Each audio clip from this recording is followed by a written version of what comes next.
Corona के बढ़ते कहर को लेकर प्रधानमंत्री नरेंद्र मोदी आज सभी राज्यों के मुख्यमंत्रियों के साथ हाई लेवल मीटिंग करेंगे। ये बैठक आज शाम 4:30 बजे वीडियो कॉन्फ्रेंसिंग के जरिए होगी। कोरोना के डेली आते रिकॉर्ड मामलों के बीच हफ्ते में प्रधानमंत्री की दूसरी बड़ी बैठक है। देश में पिछले 24 घंटे में कोरोना वायरस के 2,47,417 नए केस सामने आए हैं। मंगलवार की तुलना में ये आंकड़ा 27% ज्यादा है। बुधवार को देश में कुल 1,94,720 केस दर्ज हुए थे और एक दिन में ही ये आंकड़ा लगभग 2.5 लाख के करीब पहुंच गया है। मामले इतनी तेजी से बढ़ रहे हैं कि पिछले सिर्फ 16 दिन में कोविड के डेली केस लगभग 39 गुना बढ़ गए हैं। 28 दिसंबर को 6,358 कोविड केस सामने आए थे। कोरोना से होने वाले मौतों का आंकड़ा भी कम होने का नाम नहीं ले रहा है। पिछले 24 घंटे में 380 मरीजों की मौत हुई है। अब आपको बताते हैं आज देश में कोरोना की ताजा स्थिति क्या है। आंकड़ों के मुताबिक देश में अब एक्टिव मामलों की संख्या बढ़कर 11,17,531 हो गई है।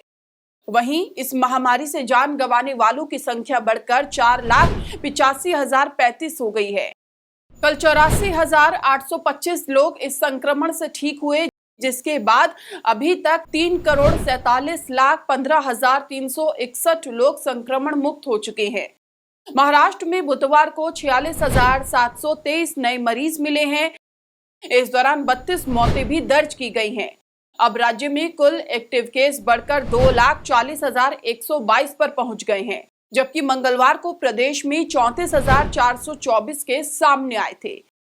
उधर देश की राजधानी दिल्ली में भी कोरोना बेकाबू होता जा रहा है। पिछले 24 घंटों में कोरोना के 27,561 मामले दर्ज किए गए हैं।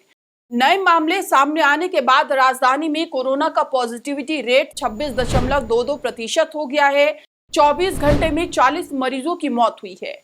अब एक नजर डालते हैं देश में ओमिक्रॉन की स्थिति पर। देश में अब तक ओमिक्रॉन से 5,488 लोग संक्रमित हो चुके हैं, जबकि इसमें से 2,162 मरीज ठीक भी हुए हैं। देश में इस वेरिएंट से संक्रमित राज्यों की संख्या 27 हो गई है। इसके ज्यादातर मामले महाराष्ट्र और दिल्ली में हैं।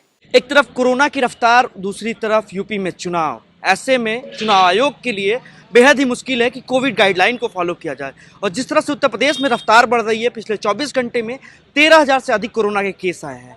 और यूपी में चुनाव है, ऐसे में भले ही चुनावी रैलियां कम हो गई हो, डोर टू डोर कैंपेन की बात की जा रही हो, लेकिन जो धरातल पर स्थिति है वो सोशल डिस्टेंसिंग नहीं हो पा रही है।